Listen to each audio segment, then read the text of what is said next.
Charter Local Edition. I'm Brad Pomerance. We are joined by Jesse Urquidi. He is a trustee with the Norwalk La Mirada School Board.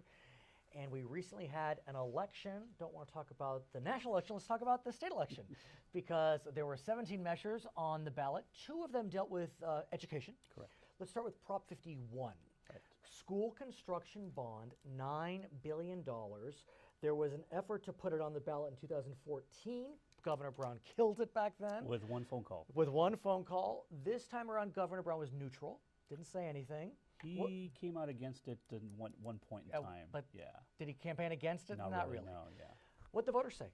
The voters approved it. In a big way. In a big way. Yeah, So, and the polling was a little dicey at first. It was. But they did pass Prop 51.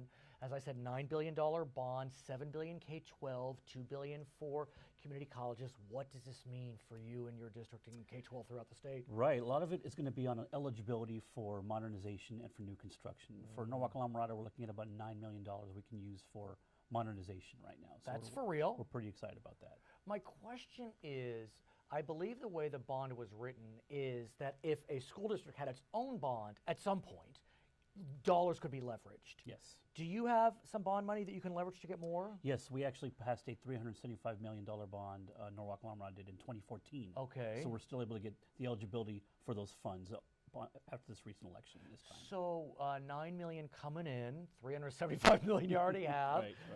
What does that look like now for Norwalk La Mirada? Have you already started from the 2014 bond? Yes. Okay. We're in the middle of our design process right now. We're going to be bidding next year. But with the $9 million in eligibility, that means we can actually move up some projects in the schedule and make them work quicker for us. So we're excited. When does the money come? The money's already here. We've already sold our first $60 million, but the $9 million. The $9 million. That I have to find out for you. I'm not really sure. But you know, in time, the money comes down. Yeah.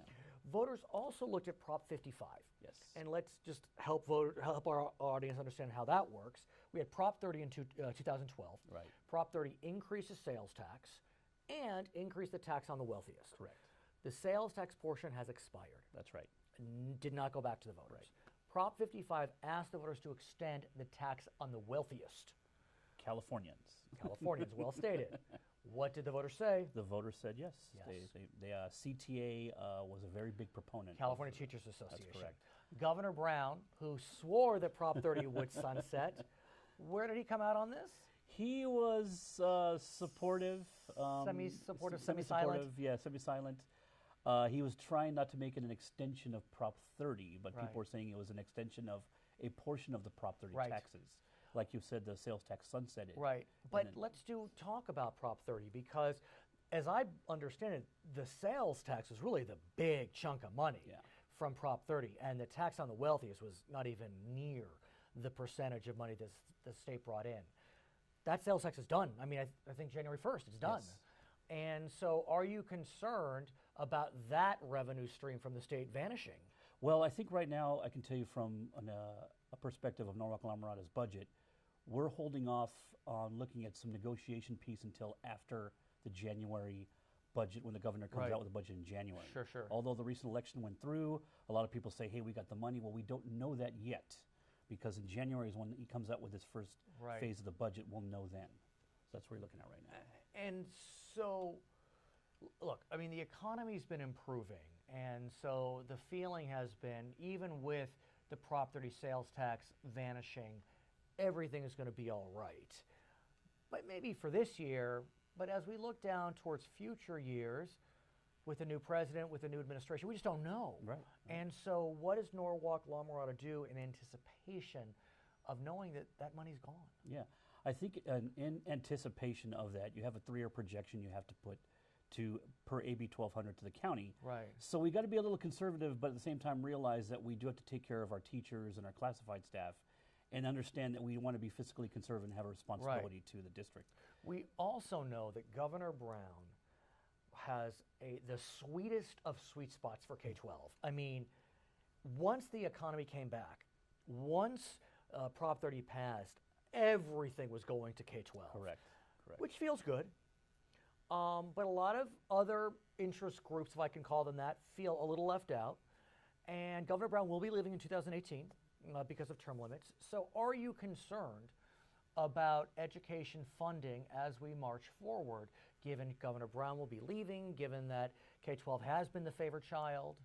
You know, it's literally half the state budget right now, K through 12 and community college and CSU, Right. the CSUs and UCs.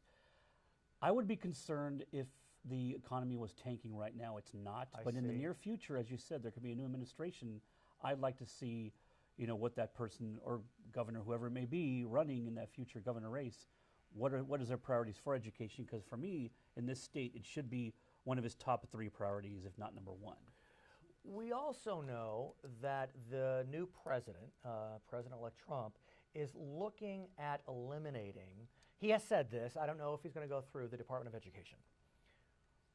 I'm not clear as to what that would mean for K-12. You know, the only thing it would do is, I hate to say this, but I would actually be okay with that because, really? in my opinion, California is an island by itself Right. in dealing with the population that we have.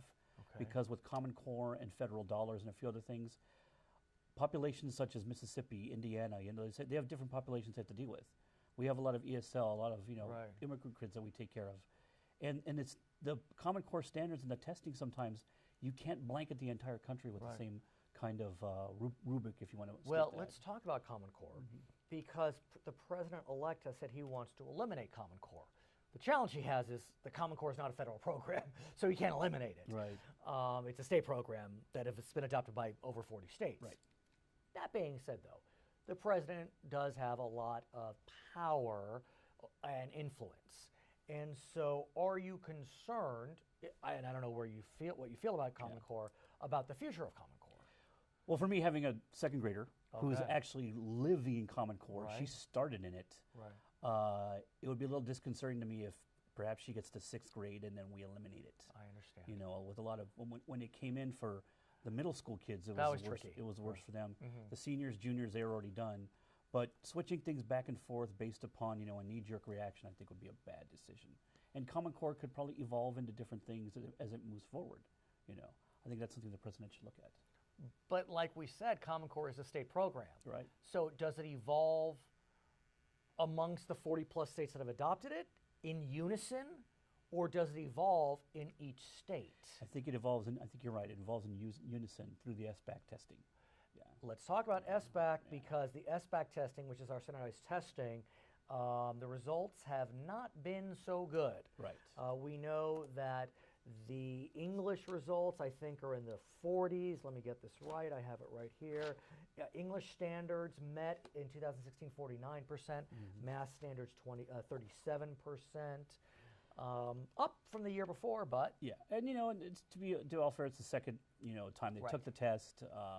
You know, we're looking for improvements down the line. But however, what I feel a little bit better about Common Core, it doesn't make us chase annual year progression like NCLB did. right, You know. No Child Left Behind, Exactly. and now with Every Student Succeeds, Right. ESSA, Right. that also isn't as focused on Correct. standardized testing Correct. results. Is that something to celebrate? I think so. ESSA was a bipartisan effort, but now I did hear recently from some of my friends in the CTA that the Department of Education is trying to meddle with it a little bit.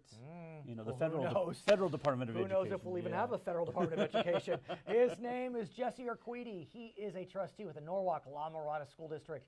My name is Brad Pomerance. It's Charter Local Edition. Nice work, man. Nice Good job, Yeah. man.